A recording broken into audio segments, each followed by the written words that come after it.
Everybody, welcome back to Treading Grain Podcast with Brian Rector. And today, Rayvon Foley, who's just over here to my left, metaphorically. But folks, we switched, and I know you all have been paying attention.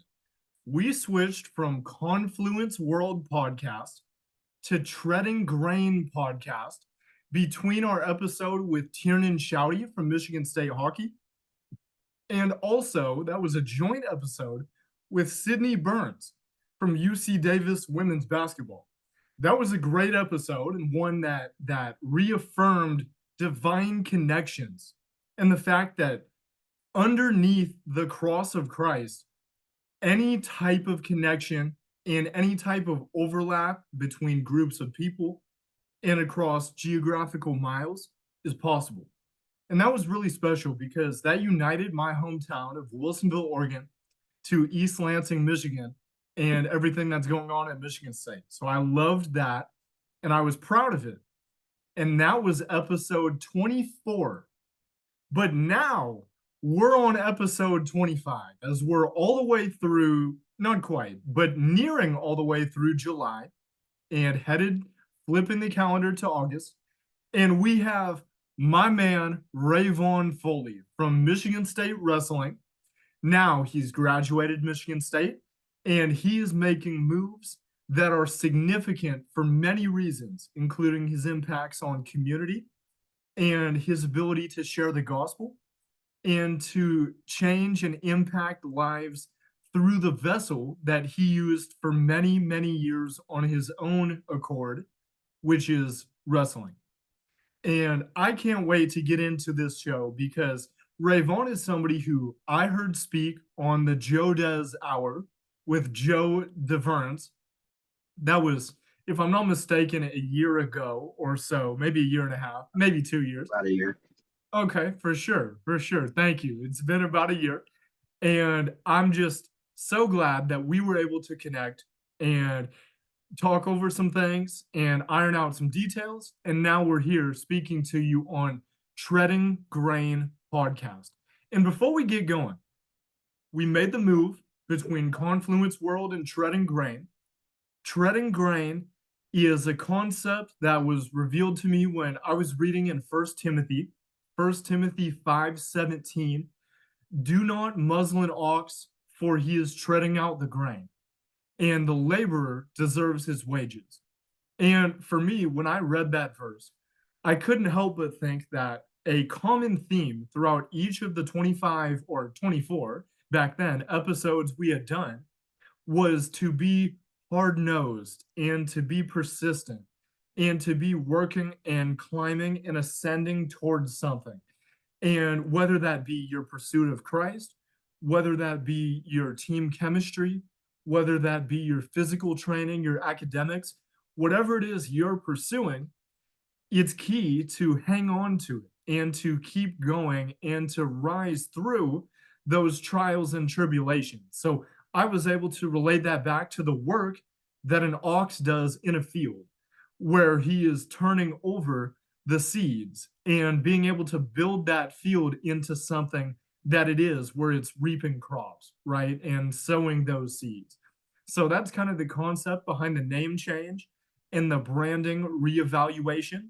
So now we're here with Treading Grain Pod.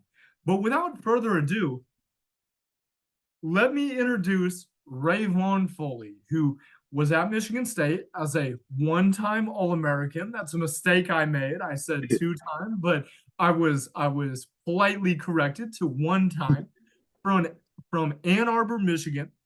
And now I've had the pleasure of understanding with our conversation off camera that this man is doing great work in the community in Illinois, in East St. Louis, right outside of St. Louis, Missouri.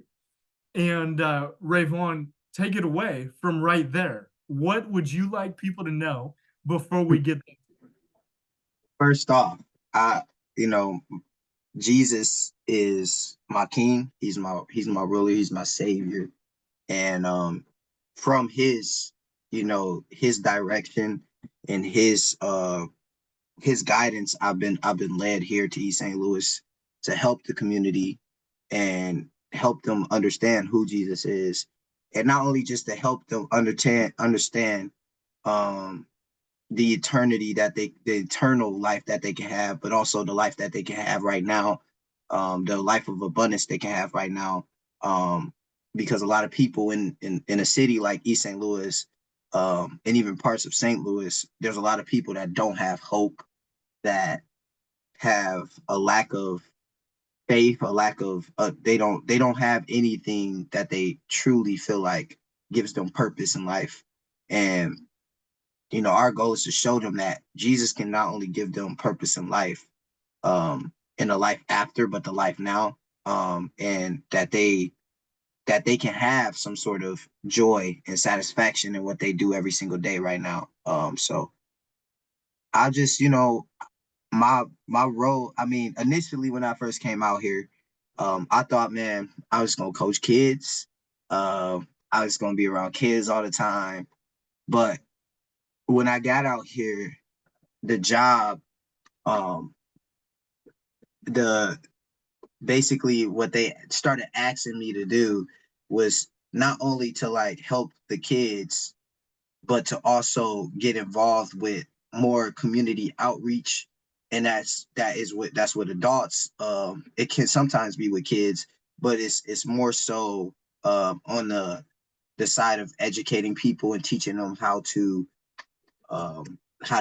actually get a job, and how to pursue a career in life, and how to, you know, we a lot of times we deal with people who were in prison. We deal with people who were in jail. Sometimes we even deal with people who murder people. We've dealt with a lot of different people from a lot of different struggles. We've dealt with people who've been shot. We've dealt with people who've been addicted to drugs. We even have people that are mentors, people that are leaders that have been addicted to drugs, that have been involved in harsh times and have experienced traumas.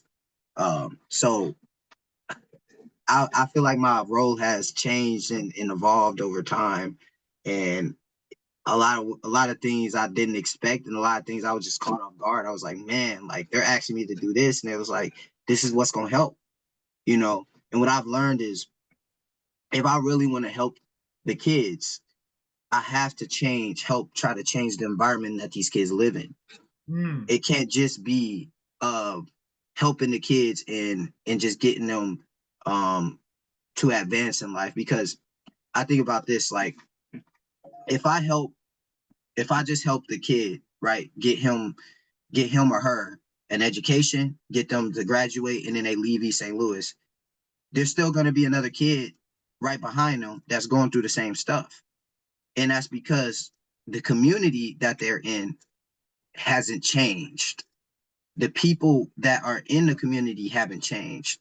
And there's still economic strife, and there's still social strife. And if we don't change that, then these kids are going to keep having trouble. They're going to keep struggling. And I'm not saying kids don't struggle anywhere, but it's a much more difficult situation when you're dealing with any inner city kids in an urban environment who've had struggles.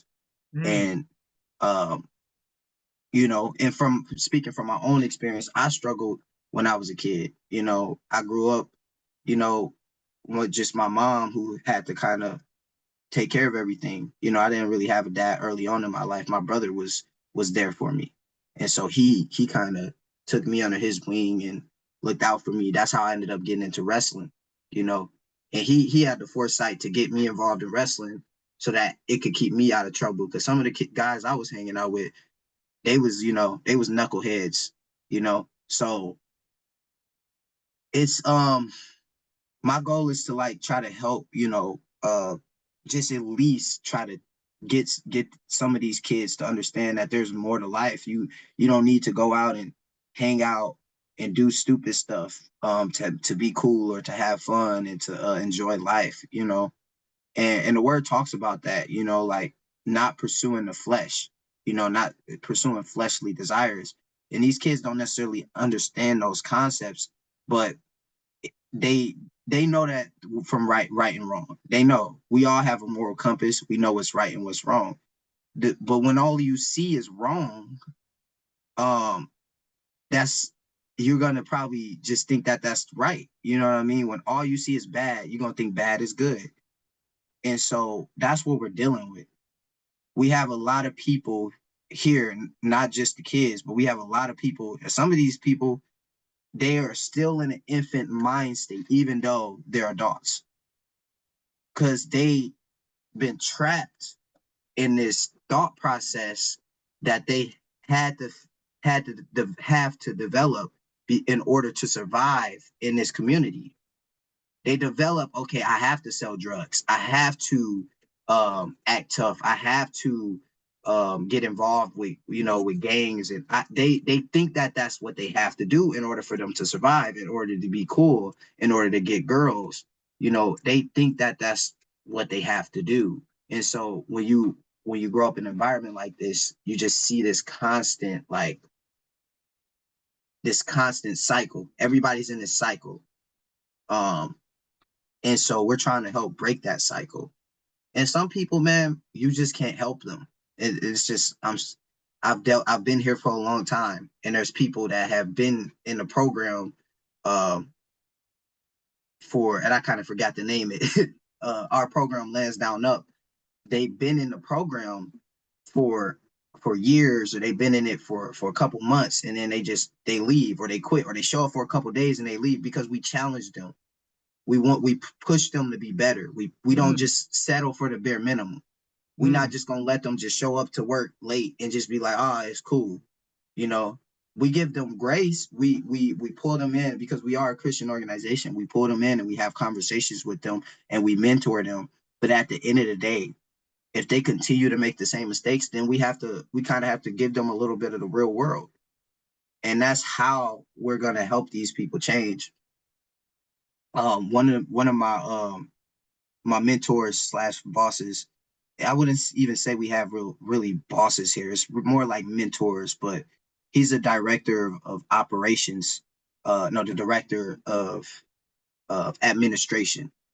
Um, his name is Kevin Green, and he's just such a brilliant dude.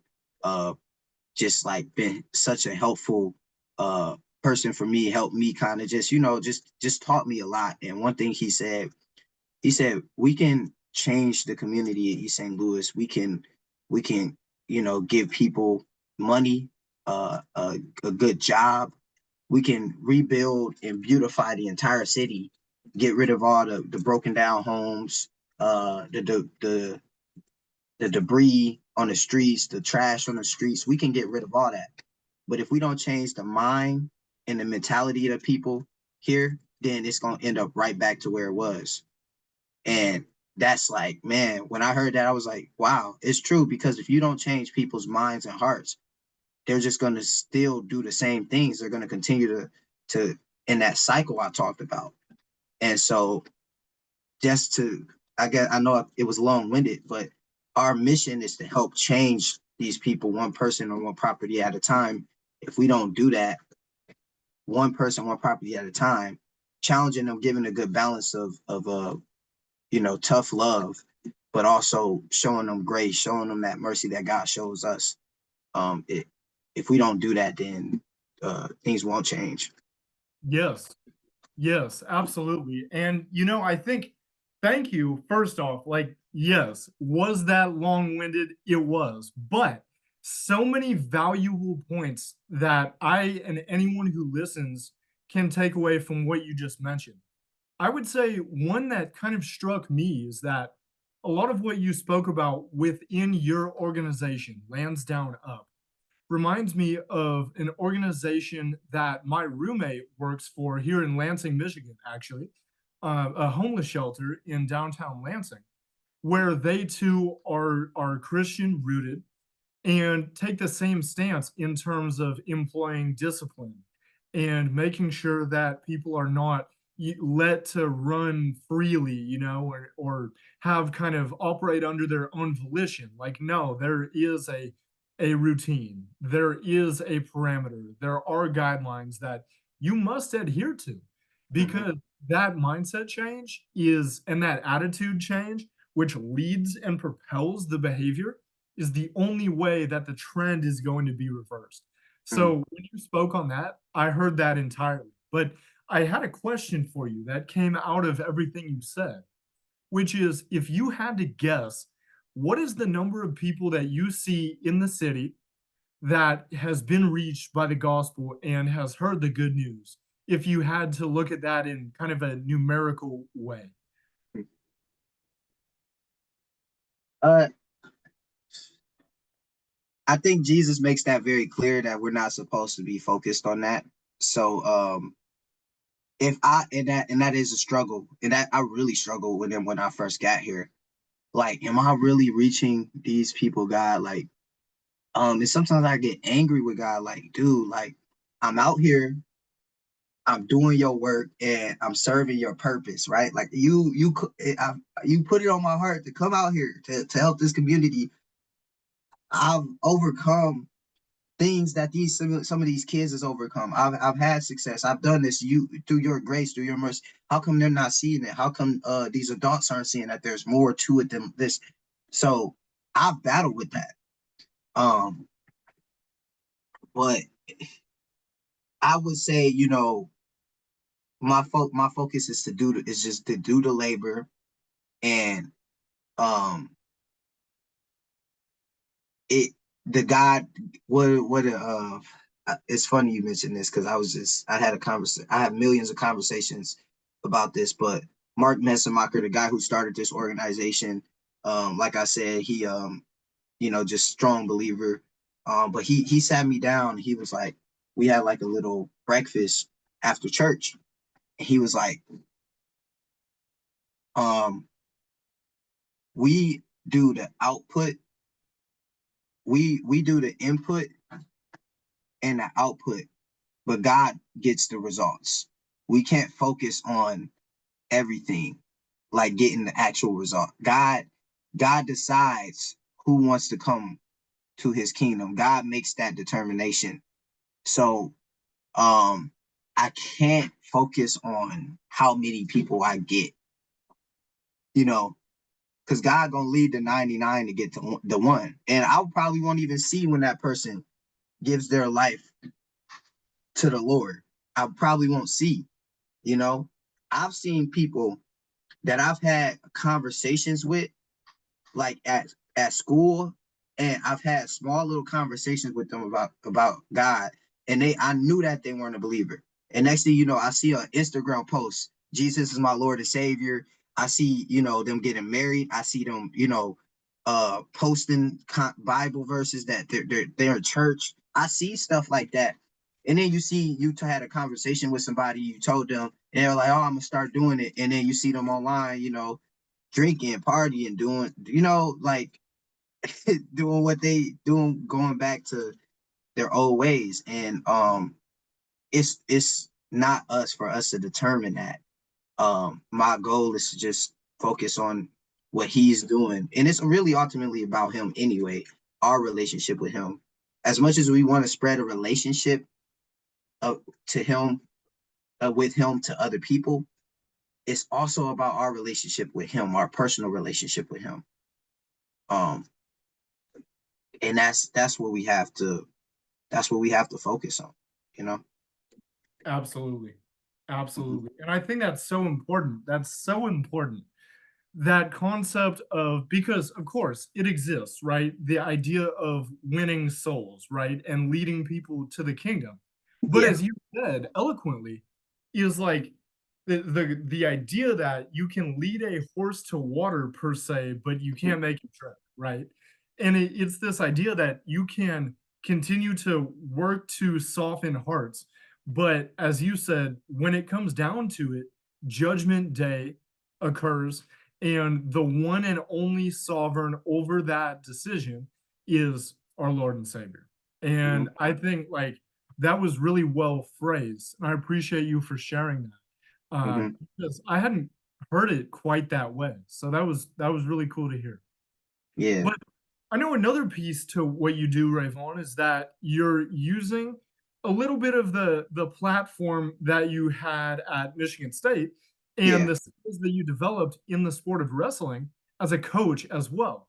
Talk Mm-hmm. me through a little bit of that experience and how maybe those two, your work within the community and your work continuing on the mat, how they relate together. Man, it all correlates, man. Um, so one of the things that so right now I coach wrestling. I'm assistant coach. I'm not the head coach. Um, and people always be like, "Are you the head coach?" I'm not. You know what I mean? And that's important, to point that out because it's not about me. I'm not the head coach. I'm the assistant coach. The head coach is Stephen Doty, who's also a strong believer. Um, Mm, mhm. Stephen is probably one of the most quiet people I've ever met in my life. He's so quiet. He's just this quiet dude. He has a beard. He's kind of this scruffy dude. Uh, but his mind, he's so brilliant. He's one of the smartest people I've ever met. It's true what they say, the quietest people is sometimes the smartest people. And he's the perfect example of that. He's very observant. He's very aware of things going on around him. Mm, And he used to wrestle at Virginia, so okay. he's also a D1 wrestler, and um, he was a dog when he was in college. Um, he basically he's helped me, he's guided me, he's taught me a lot on how to be around these kids. And Steven is actually he's not black, he's white, so he's the head coach and he's white, but the way he's able to connect with these kids is amazing. He's not that's how I know it's not a race team. If you have a good heart and if you want to serve the Lord, it's all about how genuine and how you're able to connect with people. And he has connections, and I know he's been here longer, but he has connections with these kids that I probably will never have because he's had experiences with them that I never will probably get.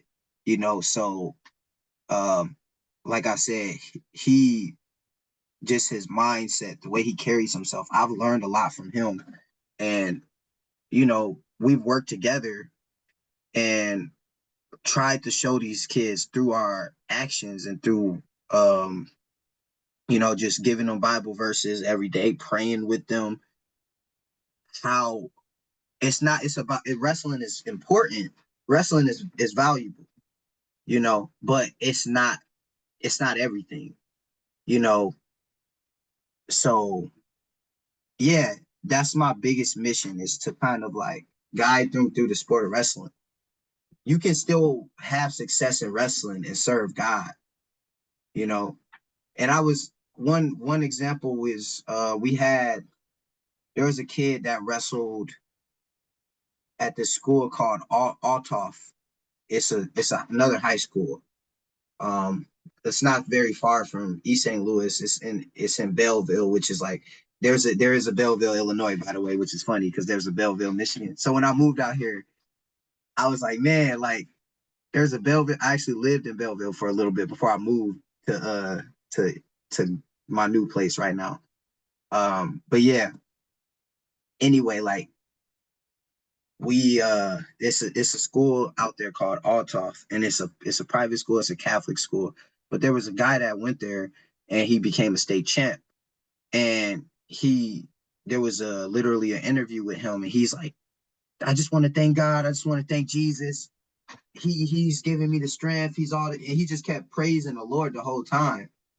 And it just showed, that it's important. I showed the kids that to show them that it's important to realize that it's not just like about wrestling and having success, but you can be successful and serve the Lord.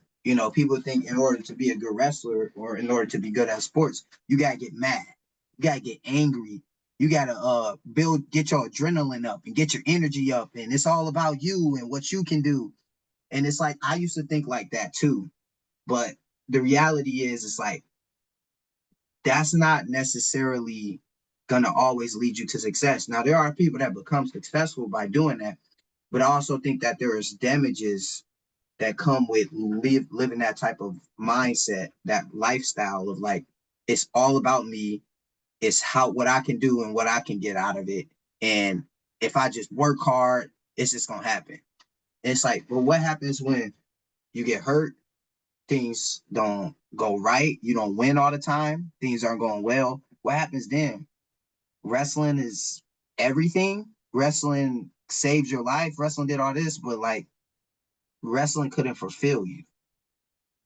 And so that's where fulfillment, I want them to understand that you're not going to be fulfilled by doing the sport.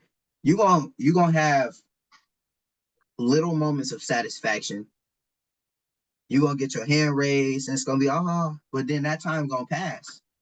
And then eventually nobody's gonna remember what you accomplished. That's just the reality. Nobody remembers the 4-time, 3-time national champ like 20 years ago. Nobody remembers the NCAA champ in the 90s in 1995. Nobody remembers that. Time has moved on. Things pass. And so getting them to understand that what can you go through life with that you can never lose, that is always going to be there. And that's the big part, getting them to think about that, getting them to hold on. And I don't think that it probably won't happen while they're here in high school, but I'm just planting those seeds. Yes. Right. They give me lip service all the time. Oh yeah, it's Jesus on. But you can read somebody's heart if they truly in it, because it shows in their actions.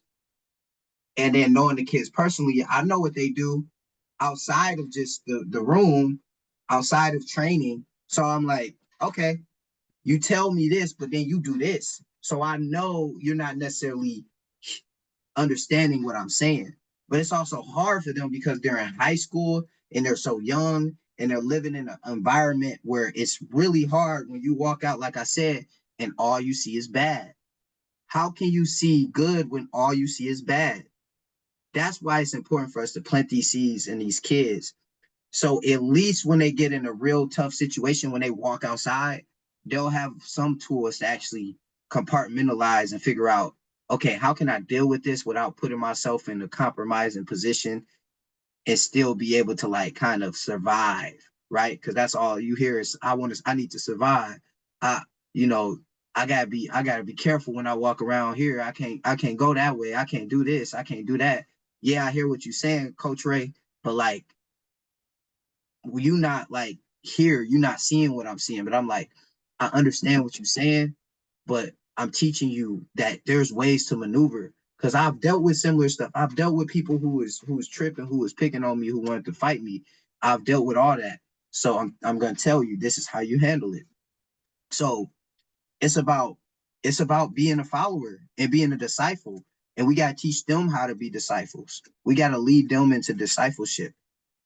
That to getting them to understand that, hey, we're not saying that you got to be perfect. Like, we're not saying, hey, you got to drop everything and not be this crazy high schooler and not do this, not, but we're telling you, we're just giving you that. Well, I'm telling you, if you do this, this is what's going to happen. I've experienced it myself. If you do it, I'm telling you this what's going to happen. I mean, you can do it, but I'm telling you what's going to happen. And when that happens, this is how you handle it. And a lot of times, they come, hell yeah, coach. It's like, yeah, I told you, man. Like, that's what was gonna happen, you know. But you're dealing with kids that think they know everything, You're dealing with kids that think they got it all together. That, and that's okay because that's I didn't, I knew what job I was getting into. I knew what job I was getting into, and I knew how challenging it was gonna be, but that's how it is, God didn't send me into a battle that I couldn't fight, and it gets hard sometimes, and I wonder if I'm fit for it, if I'm here for it, if I'm the soldier that God wants me to be. And yeah, usually he makes it pretty clear after I get to that moment that no, you're doing what you're supposed to be doing, bro. Just keep the faith. Like That's yeah, right. just That's keep the right. faith, bro. Stop worrying so much. So Just keep the faith. Just keep it. Listen.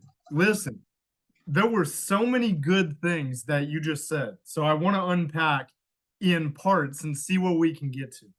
Mhm, I think there are two things that you've admitted, so to say, that have kind of jogged my attention. The first is that you were introduced to wrestling by your brother, and that was used in a lot of ways as a vessel to keep you on a straight and narrow, solid path. mm, And the second is that you know, you too were in the trap of thinking you had to be kind of ruthless and thinking you had to jump into this like excited, overzealous mindset. And it mhm, took a lot of learning and adjustment and adaptability to realize that you can approach it in a Christ like manner and still perform at a high level. So, given that there's the background of being introduced to it by family and being led from a young age in that way in the sport, and then making that change and transition in your identity as it relates to being a wrestler versus being a follower. Tell me about your individual transition and how that happened. When did you mhm. first realize like, "Oh, I can't go on like this anymore. Like I Mhm. need the fulfillment outside of the sport." When did that happen and how did that happen for you? That was probably around my uh junior year of college. Um, when I started getting hurt and wrestling was not helping me deal with everything. I wrestling was hurting me more than it was helping me because I was hurt. I was getting hurt, and I couldn't compete at a high level anymore as at the level that I wanted to compete at. And so I was like, man, wrestling kind of whack. It's not fun. My coach always used to say, wrestling is going. It's a love-hate relationship with wrestling. I never really truly understand that until I started getting hurt and things weren't going my way. And when I understood that, I was like, well, if it's a love-hate relationship, then wrestling is not gonna fulfill me throughout my life. It's always gonna be something that's I'm gonna hate and then I'm gonna love. I'm gonna hate and then I'm gonna love. That's not that's not sustainable. And so when I started getting hurt, you know, I remember I was still going out partying. I was still drinking. I was still being a college kid, doing what college kids do. Um, and you know, I realized, man, after a couple bad experiences, um, with partying, wrestling, not going my way, it was a combination of things, family issues, a lot of things was just happening in my life around my junior year, going into like my red shirt senior year. Um, I was like, man, nothing is going the way that I thought it was supposed to go in my life. Everything is kind of falling apart. I thought I was supposed to be a national champ by now. That's not happening. I thought I was supposed to be um, kind of having a clue of what I wanted to do after I got out of school. I didn't even know. I didn't know what I wanted to do. I was disappointed with myself. Um, had very low self esteem, very low, you know, belief in myself.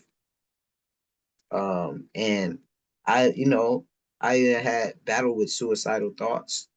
I battled with all those things, and I tried to deal with it with the alcohol. I tried to deal with it with drugs, and it was not help. It was not helping. It was not getting rid of that pain. And so, you know, I went when I came home. I think during the summer of 2021, I was at home, kind of recovering from my shoulder surgery, um, and I was like, just started reading the Bible because I was looking for answers, and I decided, man, everybody always talks about how this book, this Bible, is gonna give you something. It's gonna give you some sort of guidance. Everybody's always talking about this Jesus guy. Like I always hear about Jesus. Everybody's always talking about him. And I have my thoughts about him, and I haven't actually read on the guy. I don't know who he is. I actually really don't know. I never actually read the Bible to actually understand what it's actually saying and how it actually can apply to my life. And that's what I was looking for. I was looking for I'm looking for satisfaction for me, like in everything that I do. I'm trying to figure out how I can work through life. But why don't I go to a book that has some wisdom? And originally it was supposed to be like I read this book, then I'm gonna get the Quran, and I'm gonna read that book, then I'm gonna get like some Zen Buddhist. I was trying to get everything, you know what I mean? Like everything. But God had a different plan. I read that book, and um I read the verse where Jesus is talking about giving up our life for him. And he said, whoever loses their life for my sake will have it for eternal life. I read that verse, and when I read that verse, I understood what he was saying because I was actually searching. That's where it is. If you're not searching and you just read that, you're not gonna actually find it. You're just gonna read it and you're gonna be like, it sounds stupid, and you're not gonna actually understand. But what he's saying is, if you give up the way that you living and start living like I am, you're gonna gain life. You're gonna actually have life. Real life, not the life that you think is right, but the life that is right. Not that the life, it's the life that is right, the actual life that you have, that you can actually have. And so when I read that verse, I was like, man, and I prayed. I prayed. I prayed, and I asked God. Genuinely asked Jesus if he's the person that he is, that he helps me, that he saves me, that he pulls me out of the darkness, that he surrounds me with the people that will help me get through life, that he will preserve me, that I prayed a prayer asking, literally praying for God to like come into my life and help me and change me and save me. After I got done praying, I I prayed before, but I've never felt the way I felt after I prayed that day. I prayed that day, and I felt like my heart, the hardness in my heart cracked, and it's like everything, like a literal heart, like it's like I actually started to feel my heart. I actually felt like I was living, and I realized then that my life was going to be changed forever. And ever since then, I've been following him, and I haven't liked everything he's done. That doesn't mean that since I followed him that I've like, oh yeah, Jesus, yeah, hey. No, I've still battled, like I've still made mistakes. I've still ran back to drinking. But I know at the core of who I am, Christ is living in me. I know that. So do I do the things that I used to do as much? Definitely not. Am I still battling with sin? Am I still battling with fleshly desires? Yes. But Jesus is at the core of who I am. And I know that he's there. And I know that he's changing me. He's molding me. And I know I'm much better off than I was 2 or 3 years ago. And so that's what faith is. That's what faith is. And that's what I choose to do. It's a choice. It is. It is a choice. I could choose to go right back to where I was. But every time I think about it, I really weigh the consequences, like life before Jesus, life with Jesus. Which one is better? It's pretty easy choice to make once you crossed over to the other side. Yes, sir. Pretty easy choice to make. So that kind of summarizes it, man. it was a point in my life where I was in that place. I was in that darkness, and I was went searching for the light. And when you search for the light and you look for it in the right place, you're gonna find it. And the right place is the word of God. It's the Oh, Bible. wow. Wow.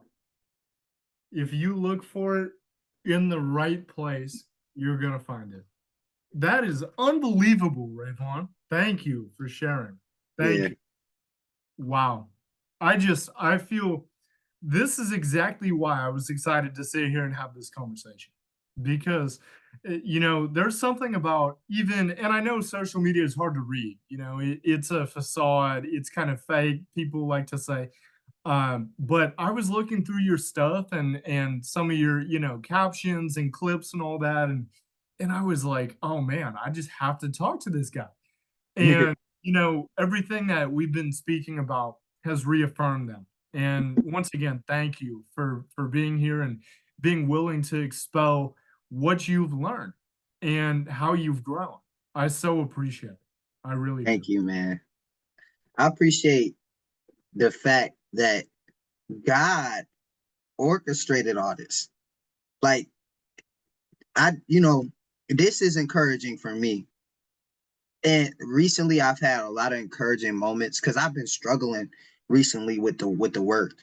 Um, I've been frustrated with a lot of things going on. Mm, Um, and there's things that aren't perfect out here. We, like I said, it's a hard thing we're trying to do, and there are things that I wish would just go away, but for some reason, that's what I'm saying. He does these things where he's like he'll let you just fall apart, and then all of a sudden, right when you like kind of done, I guess, with him, or you like doing your child thing, you're like, I'm sick of you, dad. He'll like show up and like let you know that, hey, dude, we got it, I got it, and it reaffirms to me that he's in control and that I just need to stay close to him, you mm, know.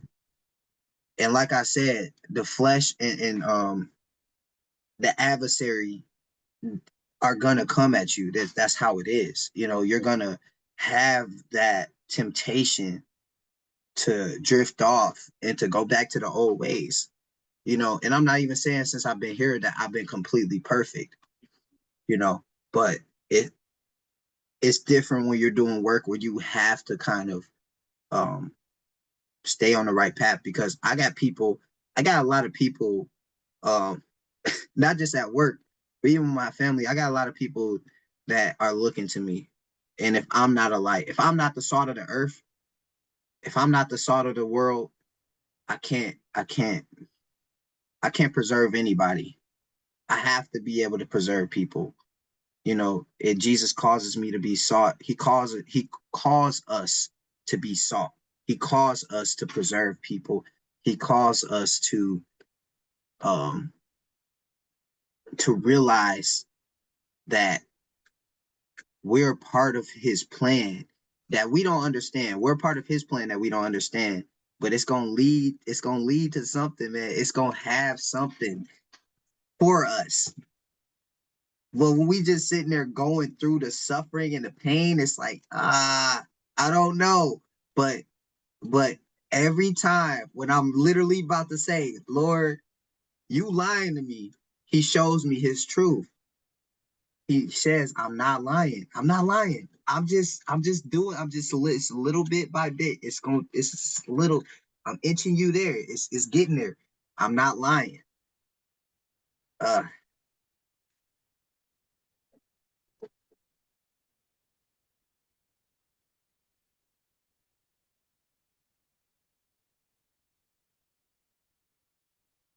I'm sorry, man. He's not lying, but it's hard to understand that.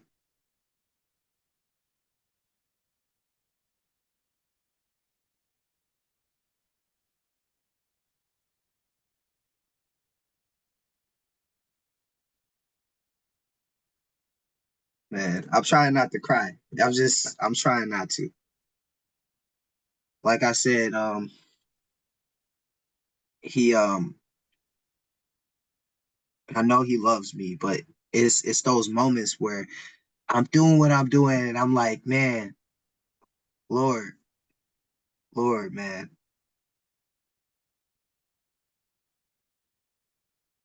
what's your plan? What's your plan? These people need us. They need us, man. Like they need me to be strong. And they need to see that I trust him. And sometimes I honestly I have trouble trusting him. I have trouble because I see so much suffering every day. I see so much pain every day. And it's hard when you mentioned reaching people earlier. It's hard when you can't reach them. Like there was a kid the thing that breaks my heart. There was a kid I met him over the summer. He was a kid that was struggling. He was on the baseball team out here, the JJK Flames. His name was Jamarcus. Um, he was a good kid, man. He was just struggling. He had a lot of problems, and they found him. You know, he was dead. They found him dead, and I didn't. I felt like I didn't know the kid really that well because I had just got out here, but I felt like I didn't do enough to reach out to him, and that broke my heart. And I think about it every day when I'm trying to help these kids. I think about it every day. Some of these kids knew him. They knew him very well. I've had the whole kids crying about it, like way after he passed, months after he passed, the kids still crying about it. And I've had to hold him and cry with him and be there for him. So it's difficult, man, when you see that and you wonder, like, man, is your plan the thing? What is your plan? Why are we here? Like, so just I'm sorry, I kind of got a little emotional. Um, and like I said, uh, I don't know. I just kind of just I'm just trying my best to do his will. But I get too hard on myself and I get self-righteous. I think I ask or I try to figure it out because I get sick of him not giving me the answer. Um, so yeah, man. Yeah. Uh, Wow. Wow. I thank you. I want to say this. Thank you for being vulnerable and for being willing to share where you're at. Um, a lot of what you were saying, I empathize with, I agree with, I believe. I know a lot of people will be hearing what you say and take a piece of it and say, I can relate. Like that is me. Like I've been there before. And I'm so thankful that you were able to share that in its entirety. I mean that um I'm almost struggling to find words to move on from that. I know that one of the last things you said was about how um, it's very hard, and part of being self-righteous and believing that things can be done under your own power and strength, that's possible. And it takes, I think, sometimes getting kicked in the teeth by situations to recognize that in fact we can't do it, mhm, that it will not be under our own strength. This is really, I want to share a story with you that mhm, I feel compelled to share. And this is just very recent, and one that, you know, is not as grueling, I'll say, or maybe as emotional as what you were sharing previously, but yeah. nevertheless, one that I wanted to speak on. And, you know, what you and I were talking about off camera is that I've been involved in Big Ten Network and, broadcasting and this podcast and media and things, but I became very frustrated because I felt righteously like I wasn't receiving the type of opportunity within Big Ten Network that I quote unquote deserve. And this year was the second year in a row, my junior year that I finished in April was the second year in a row where I felt like that. And for the second year in a row, I thought that it would be best to move on and to move to a different company. Even though the way that I found Big Ten Network and the way that it was introduced to me is clearly a method of divine intervention, right? It's clearly like meant for me. It's where I should be. It's the right people. It's the right place. It's the right time. But I thought to myself, oh man, it would be really good if I left. And it would be really good if I went off to experience something else. And so I started saying to myself, and this, by the way, this is going back, 4 weeks ago. I mean, this is like Yeah. I said, let me go and look for a job in the NIL space, the athlete management opportunities. So here I am, fingers on a keyboard, looking for an opportunity, and I found one. I found a company in uh, Fort Wayne, Indiana, where I Mm, was working remotely and doing an internship. And 2 weeks in, just 2 weeks in, I started to say to myself, "This isn't right. This doesn't feel right, and I think I gotta go. I think my time here is coming to a close." And what I realized, Rayvon, is that moment, 2 weeks into the job, was the first time where I approached the throne and I truly was methodical and I prayed about it and I was going to the word in response to how I was thinking and feeling. mm, Before then, when I made that change and when I felt like Big Ten Network wasn't the right place, I didn't counsel in Jesus Christ. I used my own thoughts and feelings to make that move. And I started to, after 2 weeks, I started to pray about it and think about it. And I actually was back home in Oregon. And I stayed up until 3 a.m. that night, feeling like this new job wasn't the right place and trying to sort through it and make sense of it. And I was reading things and I was talking about things and I was writing things. And that next morning, I woke up, I slept on it, even though it was really hard to sleep that night because I felt like out of place and out of rhythm. I woke up that next morning and I quit that job. And I went right back to my boss at Big Ten Network and said, "You don't even know this, but I was about to quit. I was so close to giving back everything that I've worked for and everything that um, has been given to me as a gift by Jesus.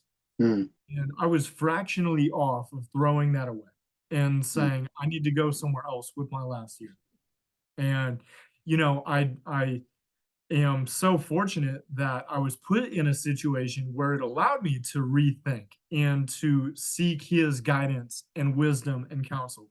Because if I did not, I would have made a mistake. And I can't tell you where that would have led to. I don't know. Mm, But now here we are having a conversation like this. And I think to myself, if I was just a fraction in a different heart posture and like aiming somewhere else where I wasn't able to reconcile my actions on my own will, mm. wouldn't be here having this conversation. We wouldn't be here connecting as we are. So I wanted to share that with you that in all of the clear-headedness and the vulnerability that you have, that's something that's been going on with me is that type of career change and aiming to iron out how that looks, but needing to seek him while doing it. Because Yeah. that was the first time that I can confidently say I made a decision that was without seeking his guidance and counsel, and it failed dramatically. I mean, Yeah, crap. as it usually does. Mhm, mhm. That's right. Mhm. That's right. Has there been anything else that has happened in your life where there's been something like that? You've been directed or nudged in a different way? Uh, what can I think of that where I've been directed? Um, Definitely with my family. Um, like it's you know how family is. You want to tell them what to do, Yes. especially siblings. Um, but and being far away from home, it's difficult because they have issues that I can't solve right away or I can't be in direct contact with. Um, which in a way is actually it's more good than bad because I've been close to home for so long. I was an hour away from and from Ann Arbor. East Lansing is only an hour away. So I was always close to the issues and I could get back home fast.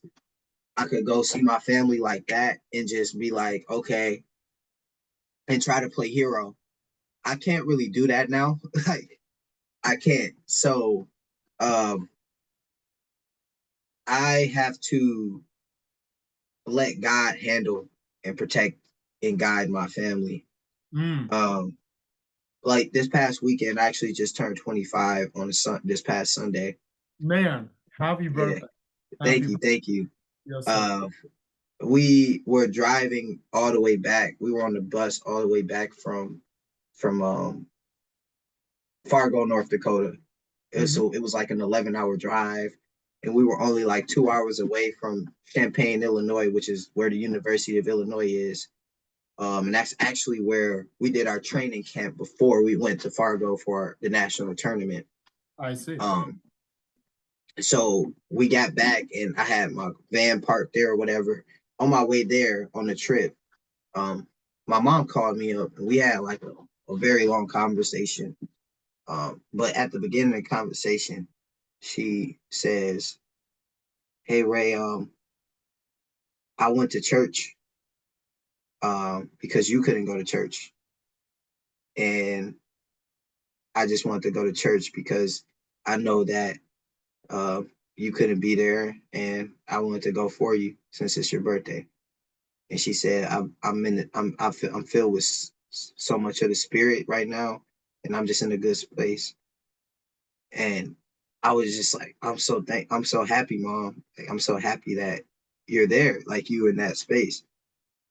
Um, and like I said, I've tried to tell my family about the gospel. I've tried to guide them, and I've tried to tell my mom, "Hey, mom, you need to go to church more. You need to do this." But I've just kind of backed off, and I've just, like I said, focused on being obedient to Him. It's my relationship with Him, and me serving Him that helps other people see Him. So I can't do that if I'm trying to play Him. If I'm trying to be Him, right? If I try to be Him instead of trying to be like Him, it's gonna reverse the progress. And I've tried to do that before. And so I just allow him, even though I don't like it, I'll allow him to do what he wants to do and allow him to work everything out and trust that he's gonna work it out. And that was a moment where I couldn't, like she said, I couldn't go to church. I haven't actually been able to go to church these past 2 weeks because I've been so busy. And so her going and her letting me know that was just powerful. And it let me know that if I just let him work and not try to control and try to push people around me or people I care about towards him and allow him to to come to bring them closer, allow him to do what he's supposed to do. And then if he uses me in certain instances, then yeah, I'll I'll take it. But I can't be used all the time. Like I can't be used all the time. He can probably go use somebody else that ain't even me. And I just gotta be okay with that. I'm thinking in my head, I'm gonna come in, I'm gonna be like the greatest Christian in the world and get every member of my family baptized and going to church, maybe move out with me and do missionary work like I'm doing. But no, that's not. I'm sure that probably happens, and that's a blessing to whoever has been able to have that happen. But I'm sure when they did that, it was not about them, right? And maybe that's maybe what it is. Maybe I'm not that person, because if I do it, then they'd be like, "Hey God, did you see me walk up in there, man? I just kicked the door open, kicked Satan out the crib, and now like you saw me kick all them demons out the crib, and like I was killing it, you know. I sat there and just touched my sister, and all the demons just flew right out of her. You know, like nah, bro. Like, nah, that's not how it happens. You know, uh, he can make it happen like that, but that don't mean it's gonna be you. You know, and so, uh, one can only dream, and sometimes that's all we got to do. He makes the dreams come true. You know, we just Yes. focus on that. You know, and that's what I try to do. Wow. Wow. You know, out of that, and I think each time we've been at a break here, I've said to myself, there are many different ways we could go with this conversation right now. So thank you for being as thorough and meticulous and well thought out as you are. Yeah, But I want to ask is when you are coaching and when you are ministering, yeah. is there anything that you've learned throughout the process of doing fulfilling these roles and Mm-hmm. making this type of difference that you wish you knew when you were coming up as an athlete back then, however many X amount of years ago? Um, what was the, sorry, I kind of the later end of that question. What was you saying? Like, what was it? Yeah, no, I was just curious is after your experience that you've had as a coach and as somebody Yeah, ministering to kids, yeah, have you been able to take away anything and learn yeah. anything that you would have liked to have known back When I then was, during your career? um, yeah, for sure. Uh, my coach didn't, like, I shouldn't say that because, my coach, I'm not gonna say that. I would say this, I, I wish in some ways, I, it's a good question. I gotta kind of think about that. Take all the Um, time. Take all the time. yeah.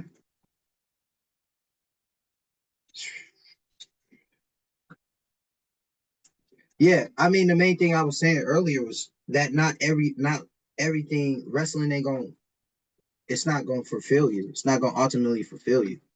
Mm. Um and to loosen up like uh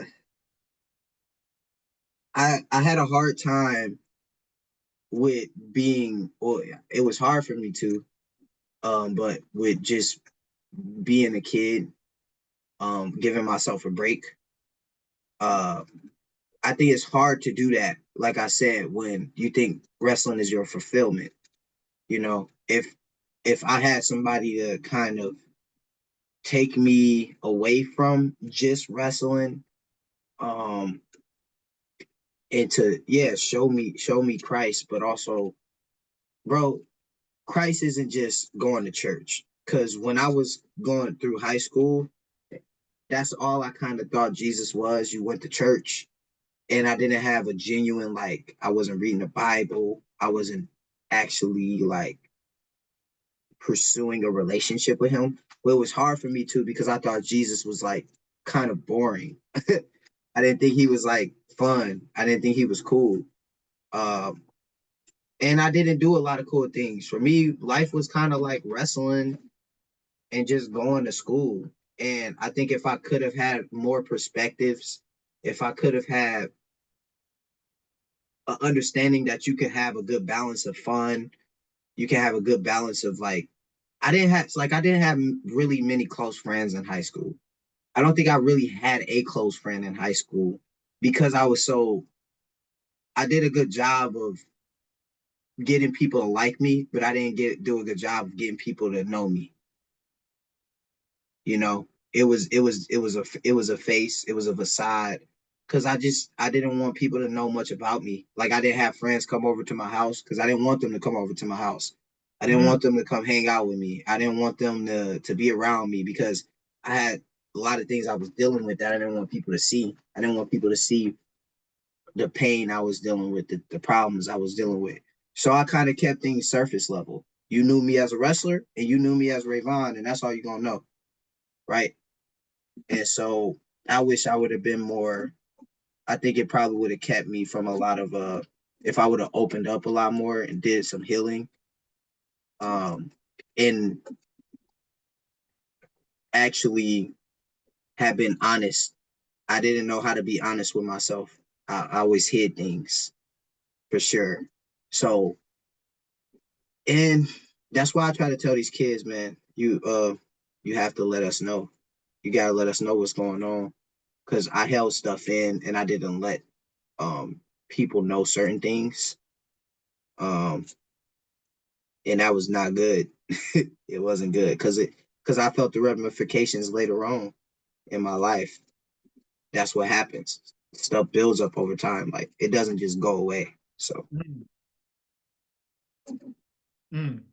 I'm fascinated by what you said about the facade versus the real you.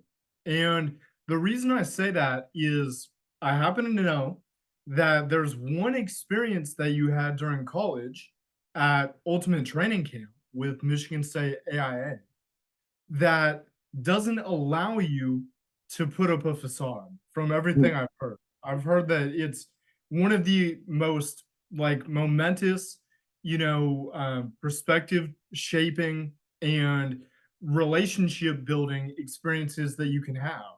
yeah, So, in that, I want to know about your experience with it and what that did, if anything, to break down some of those barriers and mental blocks that you may have still had carried yeah. until. Hello? Yeah, yeah. Yeah, I thought it. Um, yeah, it I would say yeah for sure. Through AIA and UTC, when you go to that camp, you're around so many people that have had similar experiences, not only as athletes, but as human beings and people from various backgrounds, that it's impossible to not open up and to not be like free, um, to kind of be yourself, and to show because everybody's there to do the same thing, show how much they love Jesus and grow in their faith. And that's what the camp is about. And so when I had that experience, and I went twice. So I got the opportunity to have the experience twice. Having that experience taught me um everything you talked about with how to overcome, how to share and build those relationships. And yeah, how to overcome traumas, how to overcome uh pain and have Christ be at the be help him you through other people to help you overcome and deal with those pains. And I've made connections at UTC that I still have today. I have connections with people that we still stay in contact with, that we talk to, on Instagram. We'll reach out to each other, we'll text each other. Um, so yeah, that's definitely been a positive. It has transformed me and helped me and taught me principles. The 5 principles that we learn at UTC are very helpful for life, for our faith. So yeah. Of those 5, if you can think off the top of your head right now, Yeah. which which one appeals to you the most? Which one resonates with you? Holy sweat, holy surrender. By working, by you doing your sport, through the sport that you do, you can surrender everything to God instead of doing the sport and doing it for yourself. You're doing it in um your sport is a representation. How hard you work, the things that you do, everything you put into it is is giving glory and honoring him rather than honoring yourself, you know. So yeah. If I can remember the 5 principles, what is it? Audience of one, holy sweat, holy surrender. Uh what's the other 3? I can't remember. Not right now. But that, they're Okay. I I I need to go back. So I'm sure that literature is out there somewhere. yeah, it's somewhere. I got it somewhere in the in the bucket or something in the container. No doubt, no doubt. Listen, Rayvon, thank you for your time. I know we've been rapping about things for quite a while, so I will let you go here really soon. But Hmm. I got one more thing for you. One more thing. And this is a new thing that I'm doing, a new question that I kind of added to the repertoire, so to say, of the general ones to ask. But what is something, Rayvon, that you wish more people asked about you? Mm. Something that more people asked about me.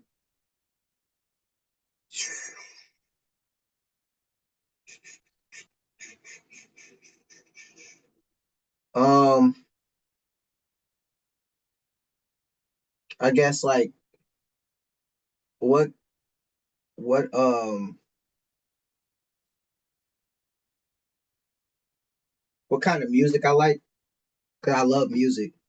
I wish people asked me more about my music and cause I'm I'm not like a music scholar, but if I like a certain genre or a certain artist, like if I'm really passionate about it, I'll give you information on that artist and I'll give you like my favorite artist or a couple artists. I'll tell you like in detail, like man, where they're from, like their story. I'll watch the documentary on that person. I know what they talk, things that I learned from them. Um, yeah, definitely like music and how it influences my life and impacts me. Mm, okay. So there's one thing left to do. What is on Rayvon Foley's playlist as of right now? uh, I have a lot of different things. Lately, I've been listening to some country, man. I've been Okay. trying to get into country, so I've been Yeah. listening to some Chris Stapleton, some Zach Bryan, a little Okay. bit of this, a little bit of that. So it's been cool. It's foreign to me. I'm not a country guy per se, but Sure.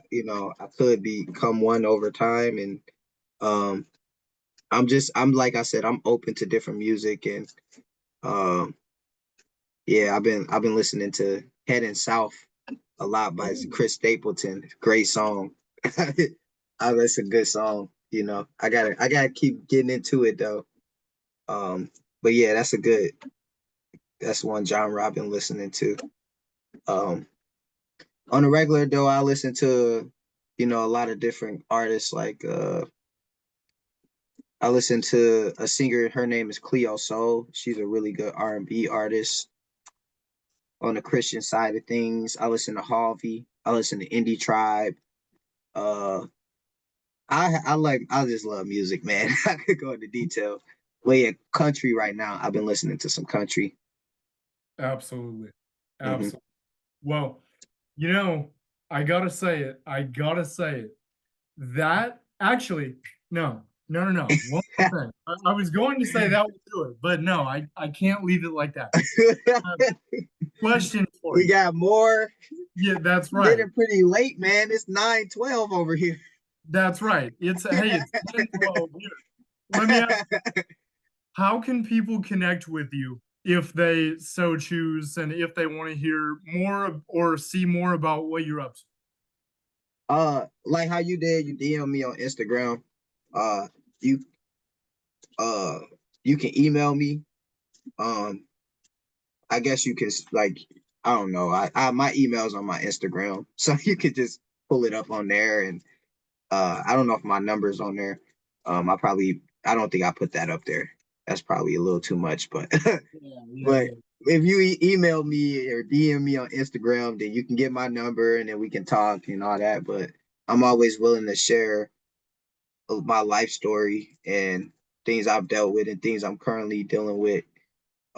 As long as it's bringing glory to Jesus and elevating people and uplifting people. So yeah, just stay on the positive, man. Just look to do good in life and to do the right thing and always look for the right answers. Like I told you before, you're gonna find the light if you're looking in the right place. Yes, Right. So yes. yeah, bro. Well, with that, we'll officially say that is all for us on Treading Grain podcast, episode 25. We're in season 3 here with Rayvon Foley here today. And I got to say, I've been blessed by this conversation, dude. I really Yeah. have. And, the wealth of knowledge that you've accrued at 25, happy birthday again. Thank you. 100%. It's just unbelievable, and I'm so thankful that you were able and willing to share with us here, and I think that many people are going to find solace and reservation in some of the things that you shared and some of the Yeah. anecdotes and the nuggets that you were able to drop. So thank you from bottom of my heart. Thank you for having me, man. I appreciate it. You're a great man, and I'm just so thankful for you, Brian, and what you're doing. And I hope that you continue to do what you're doing. I hope it continues to grow. Well, actually, I know it will, as long as you continue to follow God and continue to serve Him. It will grow. It might take a lot longer than we think, but it will happen. And I just pray that you continue to do this work, and it's added value to my life, and I hope it continues to add value to yours.